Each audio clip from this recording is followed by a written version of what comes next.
బొంబాయికి రాను అను. నేను నాను ఉన్నాను. అంతేనా? అంతేనా వచ్చేది? ఏబిసిడీలు చెప్పు. ఏ ఏ ఏబిసి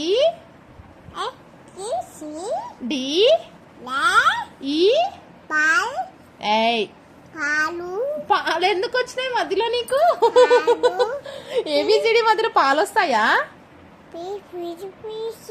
నీకు బీ రాసేకి వస్తుందా? అవునా?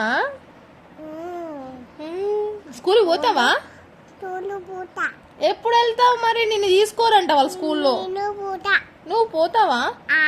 మరి వాళ్ళు తీసుకోమంటున్నారు టీచర్లు నిన్ను. నువ్వు అల్లరి చేస్తావు, నిన్ను తీసుకోరంట. నువ్వు అల్లరి చేస్తుంది లిక్కి మాకు వద్దు అంటున్నారు. అల్లరి చేయవా అయితే? అల్లరి చేయవా? ఓకే బాయ్ చెప్పు. బాయ్. సబ్స్క్రైబ్ చేసుకోండి Anu. Thank you. Thank you.